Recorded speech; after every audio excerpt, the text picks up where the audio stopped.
ನಮ್ಮದು oil mill ಚೌಟ್ರಿ ಎಲ್ಲ ಇತ್ತು ಸರ್, ಎಲ್ಲ ಸೇಲ್ ಮಾಡಿಬಿಟ್ವಿ, ಕಮ್ಮಿ ಆಯ್ತು ನಡೆಯೋದು. ಏನೆಲ್ಲ ಮನೆ ಒಂದಿದೆ ಆದರೆ ಅಷ್ಟೇ. ಮನೆ ಇದೆ ಅದೇ ಹೋಗೋದಿದೆ, ಹೋಗಿ ಬರೋದು? ಹೋಗಿ ಬರ್ತೀನಿ. ನಮ್ಮ ತಾಯಿನೂ ಡೆತ್ ಆದ್ರೆ ಮೊನ್ನೆ, ಏನು ಸಂಬಂಧಿಕರು ಇದ್ದಾರೆ, ಅವನ ಕಾರ್ಯಕಲಾಪಗಳು ಮದುವೆ ಅವು ಕರೀತಾರಲ್ಲ, ಹೋಗಿ ಬರ್ತೀನಿ. ಇಲ್ಲಿ ಈಗ ಹೇಗಿದ್ದೀರಿ? ಈಗ ಏನು ರಿಟೈರ್ಡ್ ಲೈಫ್ ಇದ್ದಂಗೆ, ಮನೆ ಬಿಸಿದು ಊಟ ಮಾಡಿಕೊಡ್ತಾರೆ, ಮಾಡ್ತಾರೆ, ಊಟ ಮಾಡೋದು, ಟಿ ವಿ ನೋಡೋದು, ಫೋನ್ನಾಗ ಹೇಳ್ತಾರೆ ಮಾತಾಡೋದು, ಏನು ಇಂಪಾರ್ಟೆಂಟ್ ಇದ್ರೆ ಎಲ್ಲ ನಾವು ಹೋಗಿ ಬರೋದು.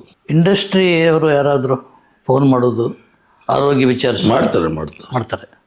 ಫ್ರೆಂಡ್ಸ್ ಎಲ್ಲ ಮಾಡ್ತಾರೆ, ರಮೇಶ್ ಯಾದವ್, ಕೆ ಮಂಜು ಇವರೆಲ್ಲ ಮಾಡ್ತಾರೆ ಫೋನು. ಹೊರಗೆ ಹೋಗಲ್ವ ಈಗ ನೀವು? ಕೆಲಸ ಇದ್ರೆ ಹೋಗ್ತೀನಿ, ಮನೆ ಬಿಟ್ಟು ಹೋಗ್ತೀರಿ? ಹಾಂ, ಕೆಲಸ ಇದ್ರೆ ಡ್ರೈವರ್ ಬರ್ತಾರೆ. ಚೇಂಬರ್ನಲ್ಲಿ ಏನಾಗಿದ್ರಿ ಈಗ? ಚೇಂಬರ್ಲಿ ಏನಿಲ್ಲ, ಪ್ರೊಡ್ಯೂಸರ್ ಅಸೋಸಿಯೇಷನ್ ಕಮಿಟಿ ಮೆಂಬರ್ ಆಗಿದ್ದೀನಿ, ಮೀಟಿಂಗ್ ಇದ್ರೆ ಅಲ್ಲಿ ಹೋಗ್ತೀನಿ. ಮನೆ ಬಣಕಾರ ಫೋನ್ ಮಾಡಿದ್ದ, ನಿಮ್ಮ ನಂಬರ್ ಕೊಟ್ಟೆ ಅಂತ ಅವನೇ ಹೇಳಿದ್ದ. ಹೌದೌದು, ಕೇಳಿದೆ. ಮಾತಾಡಕ್ಕೆ ಬರಲ್ಲ, ಏನು ಮಾತಾಡ್ಬೇಕು ಅಂದೆ ನಾನು.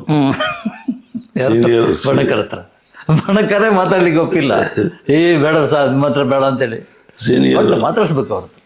ಸೀನಿಯರು ಬರ್ತಿದ್ದಾರೆ, ಅವ್ರಿಗೆ ಏನೇನೋ ಮಾತಾಡಬೇಡಿ, ಅಲ್ಲ ಏನು ಮಾತಾಡ್ಬೇಕು ಹೇಳ್ಕೊಡಯ್ಯ ಅಂತ ನಾನು ಕೇಳಿದೆ.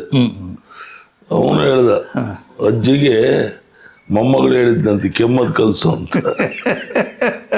ಹಂಗೆ ನಿನಗೆ ನಾವು ಹೇಳಕ್ಕಾಗಲ್ಲ ಸರ್. ನಿಮಗೆ ನಿಮ್ಮ ಸಮುದಾಯದವರು ಸಿನಿಮಾಕ್ಕೆ ಬಂದಿದ್ದಕ್ಕೆ ಏನಾದರೂ ಕಾಮೆಂಟ್ ಮಾಡಿದ ಆ ಕಾಲದಲ್ಲಿ? ಬೇಡ ಅಂದರು, ನಮ್ಮವ್ರು ಒಪ್ಪಲ್ಲ.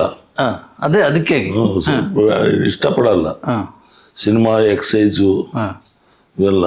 ಆದರೂ ನನಗೆ ಅದೇನೋ ದೇವ್ರಿಗೆ ಗೊತ್ತಿಲ್ಲ, ನಾನು ಸಣ್ಣನಿದ್ದ ಚಿಕ್ಕನಿದ್ದಾಳೆಂದಲೂ ಸಿನಿಮಾ ಅಂದರೆ ಒಂದು ಸಿನಿಮಾ ಬಿಡ್ತಿರ್ಲಿಲ್ಲ. ನನಗೆ ಬುದ್ಧಿ ಬಂದಾಳಿಂದ ರಾಜ್ಕುಮಾರ್ನ, ವಿಷ್ಣುವರ್ಧನ್ ಒಂದು ಸಿನಿಮಾನೂ ಬಿಟ್ಟಿಲ್ಲ. ಆ ನಾಗರಾವ್ ಪಿಕ್ಚರ್ ಬಂದಿದ್ದಕ್ಕೆ ನಾನು ಎಜುಕೇಷನ್ ಹೋಯ್ತು. ನಾನು ದಿನ ಚಕ್ಕರ್ ಹೊಡಿಯೋದು ಮುನ್ಸಿಪಲ್ ಹೈಸ್ಕೂಲ್ಗೆ ಶೂಟಿಂಗ್ ನೋಡೋಕೆ ಹೋಗೋದು, ಬೆಟ್ಟದ ಮೇಲೆ ಶೂಟಿಂಗು ನಾಗರಾವು. ನಾನು ಅವಾಗ SLC, ಬೆಳಗ್ಗೆ 10 ಗಂಟೆಗೆ ಒಂದು ಎಕ್ಸೈಸ್ ಇಟ್ಕೊಂಡು ಹೋಗಿ ಮನೆಗೇನೋ ಭಾಳ ಹೋಗ್ತಾನೆ, ನನಗೆ ಬೆಟ್ಟ ಹತ್ತಿ ಸಂಜೆವರೆಗೆ ಶೂಟಿಂಗ್ ನೋಡ್ಕೊಂಡು ಬರೋದು. ಅದೇನೋ ಮುಂಚೆಯಿಂದಲೂ ಬಂದ್ಬಿಡ್ತದು. ಆಗ ವಿಷ್ಣುವರ್ಧನ್ ಭೇಟಿಯಾಗಿಲ್ಲ? ಇಲ್ಲ, ಅವಾಗ ವಿಷ್ಣುವರ್ಧನ್ ಭೇಟಿಯಾಗಕ್ಕೆ ಏನಾಯ್ತು ಅಂದರೆ, ಬೆಟ್ಟದ ಮೇಲೆ ಎಲ್ಲ ಆರ್ಟಿಸ್ಟ್ ಇರೋರು. ಹೌದು, ದೊಡ್ಡ ಇಲ್ಲ ಇರೋರು ಎಲ್ಲ ಇರೋರು. ಶಕ್ತಿ ಪ್ರಸಾದ್, ಲಕ್ಷ್ಮೀದೇವಿ, ಆರತಿ ಎಲ್ಲ ಇರೋರು, ಎಲ್ಲರ ಹತ್ರ ಜನ. ಪಾಪ ವಿಷ್ಣುವರ್ಧನ್ ಒಬ್ಬರೇ ಕೂತಿರೋರು, ಹೊಸ ಹೀರೋ ಅಲ್ಲ. ಹೌದು, ಯಾರು ಅಂತ ಗೊತ್ತಿಲ್ಲ, ಜನನೇ ಇರ್ತಿಲ್ಲ. ಹೌದು, ಎಸ್. ನಾವು ಇವರೇ ಅಂತ ನೋಡೋ, ಈ ಹುಡುಗ ಅಂತ ಹೀರೋ ಬರೀ ಮಾತಾಡ್ಸೋಣ, ಪಾಪ ಯಾರೂ ಇಲ್ಲ. ನಾವು ಮಾತಾಡಿಸ್ತಿದ್ವಿ, ಚೆನ್ನಾಗಿ ಮಾತಾಡೋರು. ಆಮೇಲೆ ಅಲ್ಲೆಲ್ಲರಿಗೂ ದೊಡ್ಡ ದೊಡ್ಡ ಲಾಡ್ಜ್ನ ರೂಮು, ಪಾಪ ವಿಷ್ಣು ಸರ್ಗೆ ಒಂದು ಸಣ್ಣ ಲಾಡ್ಜ್ನಲ್ಲಿ ರೂಮು. ಇದರಲ್ಲಿ ಬಂದರು. ಯಾವ ಲಾಡ್ಜ್ ಅಂತ ನೆನಪಿದೆಯಾ ನಿಮಗೆ? ಬೃಂದಾವನ. ಆಮೇಲೆ ಒಂದು ದಿವಸ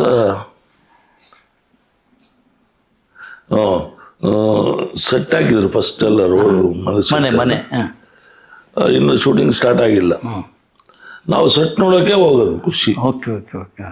ಅದನ್ನೇ ಶೂಟಿಂಗ್ ನೋಡ್ದಂಗೆ.